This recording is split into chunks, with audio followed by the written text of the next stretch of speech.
Namaskar. Welcome to a brand new episode of What Does This Data Say? I am Ajay Prakash. Though today's episode is not about Gita Updesh or Gita Gyan, but I'll still play one shlok from our holy book Gita. Just listen to this. अनन्याश्चिन्तयन्तो माम् ये जना पर्युपासते तेषां नित्याभियुक्तानां योगक्षेमं वहाम्यहम्. The last two words of this shlok are Yogakshemam Vahamyaham. This is the motto of LIC. This is the original shlok from Srimad Bhagavad Gita. Now, I'm sure many of you would already know the meaning of this shlok, but I'll still very briefly explain the meaning. In this, Lord Krishna says, those who have faith in me, I care for their well being. So, in terms of LIC, this would mean that I will acquire your financial responsibilities and preserve them and carry them out for you if you are a part of my clientele. Extremely apt motto for the kind of business LIC is doing. LIC today is a 67-year-old organization. Over the years, it has built a great deal of trust with the Indian public. It's people like me and you who invest in this organization thinking that our money is going to be safe. If something happens to us, our family is going to be safe, and even otherwise, if we live through the period, we get back our money to help us in our old age. Now, because of some incidents in the last 1 month where LIC has been investing in the Adani Group in a certain questionable manner, has the Indian public started to lose faith on LIC? Now, this is the topic of today's discussion. Let's start this episode. Now, I have one question for all of you. I'm sure many of you would have invested in LIC. My question is, why is no one asking LIC that what's happening to my money? The investments that you made out of the premium that I paid, if that is making a loss, shouldn't we asking the LIC? Now, this is not Adani. I know in Parliament you cannot raise the name Adani, and if it is raised, it is expunged from the records. I am talking about LIC, where me, you, and millions of people have imposed their faith, their trust in this organization, yet no one seems to be asking a question.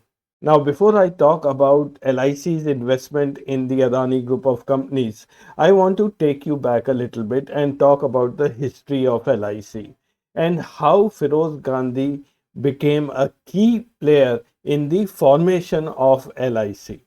Life Insurance Corporation was established on 1st September 1956 through an Act of Parliament called the Life Insurance of India Act. At that time, over 245 private insurance companies were merged together and this new entity was formed. Government of India at that time paid 5 crore rupees as its initial contribution to LIC's share capital.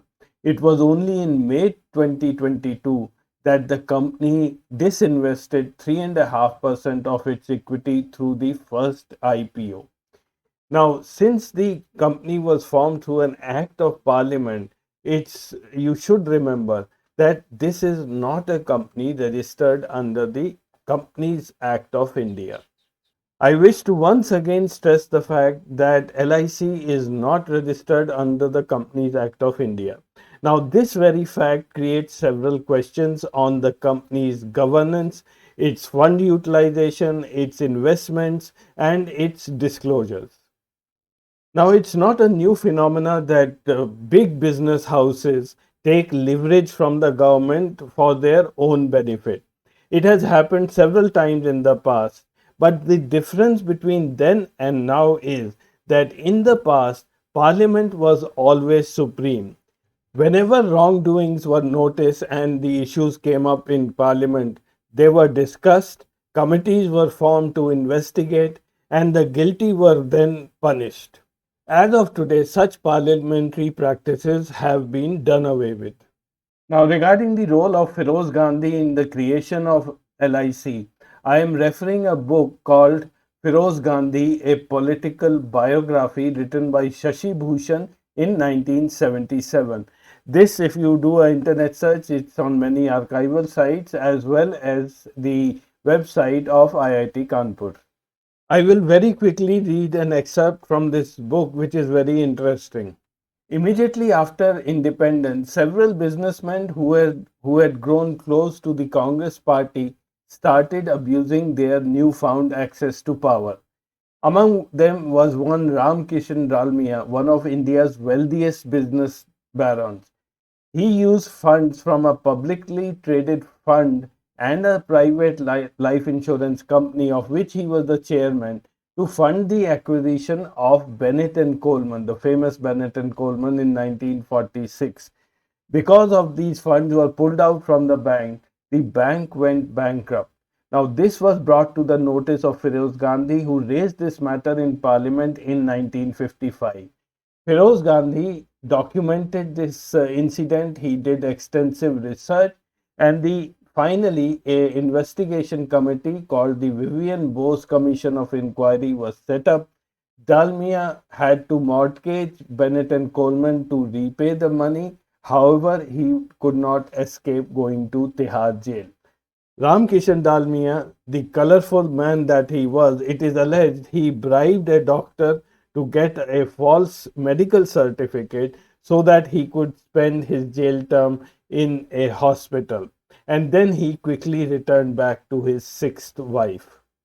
The following year, Feroz Gandhi in 1956 argued in Parliament for the nationalization of the insurance companies, and 245 firms were then nationalized under the Life Insurance of India Act, and therefore LIC was born. Now, matters did not end here. In 1957, a Calcutta based businessman named Haridas Mundra got LIC to invest 1.24 crores in shares of his six troubled companies belonging to the Mudra Group. This investment was done under the governmental pressure and bypassed the LIC's investment committee, which was informed of this decision only after the deal had gone through. In this event, LIC lost all that money. Though Nehru was not in favor of this issue coming to Parliament, but Feroz Gandhi went ahead and raised it in Parliament. I'll just read from his speech that he made in Parliament.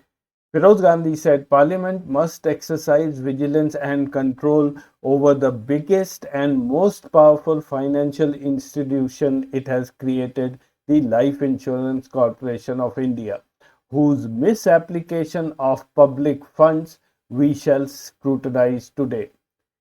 The investigation was done, the persons guilty were then punished, and in the end, the finance minister at that time, S. Krishnamachari, had to resign on this very issue. The finance secretary and other bureaucrats were also charged in that matter. Just pause for a moment and think of the situation today.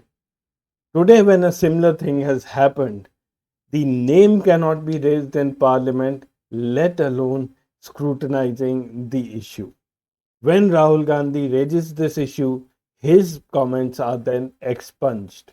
According to the book by Shashi Bhushan, Nehru at that time did lose, I won't say credibility, but some amount of goodwill. And Nehru never liked that Feroz Gandhi had raised this issue in Parliament. And despite having some reservations, Nehru still went along with the decision of the Parliament. Hello there. Just pause for a moment and think about the difference between information and news. Information comes from data, and it's all about numbers. Researchers analyze these numbers and present them to you as authentic, genuine information. On the other hand, the news is just an opinion, and opinions can be manipulative. The only way you can recognize propaganda and fake news is by looking at the data. So keep watching. Information, not news. Now, very quickly, I'll show you some data about LIC, which, in my opinion, it's important for you to know about this. LIC's board of directors list is pretty long. The chairman is Mangalam Ram Subramaniam Kumar, who is a South Indian but hails from Lucknow. Then we have four managing directors, one government nominee director, and nine independent directors, which really doesn't make sense because since this is a company under the Ministry of Finance, all the directors must have been appointed after the approval of the ministry. The services of Chairperson Ram Subramaniam Kumar have already been extended twice. Now, it would be very interesting to find out how much of the investment was made in the Adani Group of companies post the extension given to the chairperson. And also, you must have noted none of these 15 directors have made any statement till date and have not appeared in any of the TV or news channel. So it will also again be interesting to ask these directors that whether the investment was done with their concurrence. The more pertinent question to ask the LIC board is that how many of these directors were in concurrence to the decision that LIC will go on investing in the IPO of the Adani Group even when the shares had fallen by over 50%, and whether anyone in the board had dissented for this decision. The next question I would ask the board of LIC is that what steps were taken to protect the investment made by LIC in the Adani Group when the shares were continuously falling. Now, according to market sources, LIC had invested 30,127 crores as on February 25th in acquiring shares of the Adani Group companies, which is shown here in the red line. The value of these shares as of 31st December 2022 was 82,970 crores. It came down to 56,142 crores on 27th January. Further, it slipped to 33,623 crores on 20th February, and then it kept slipping on a daily basis. Between December 2022 and 25th February 2023, LIC lost over 56,000 crores from the Adani Group shares itself. If you convert this to US dollars, it's almost $7 billion, which is an extremely large amount. The question, therefore, to the board is why did they wait for the market to keep on slipping and not start selling these shares earlier to protect their investment as well as make some decent profit? Today, these shares are in a loss, so who is accountable for this inaction? Same is the case with LIC's holding in Ambuja and ACC Cements. I'll not go into detail in this graph. It is exactly the same situation where the value of these shares was very high earlier and they did not sell these shares because of the fall of Adani Group. LIC is likely to make a loss in these shares as well. Now, in the last segment, I will discuss something about, well, not about LIC's investments in other companies, about LIC itself, which as a shareholder, we have the right to ask the board of LIC. You may recall that in May 2022, LIC came out with its initial public offering. The valuation was done by the government and they set the share price as 949 rupees. The minimum lot was 15 rupees, so anyone who invested would have invested a minimum of 14,235 and the maximum one could invest was a little less than 2 lakh rupees. Now, because of the Adani incident, the LIC share price has been continuously on a decline. On 25th February 2023, the investment value of people who invested in one lot was 8,077 and the maximum investment of 2 lakhs has come down to 1,22,787. Retail investors have lost about 40% of their investment value from the time the IPO was issued. So today it becomes even more relevant for us to ask the LIC board that how do they plan to come out of this situation so that the retail, the small investors can be protected. And lastly, something more worrisome for the LIC board is that the market cap of the company has fallen from about $67 billion a year ago in February 2022 and is now down to about $45 billion in February this year. That's a fall of almost $22 billion. Though the management will say that market cap has nothing to do with investment protection, but then it does say a lot about what's happening within the LIC. So that's all in today's episode. I hope you enjoyed watching it. If you liked it, do subscribe to the channel and share it with your friends. Thank you for watching. I'll be back again next week with some more interesting data. Till then, goodbye and namaskar.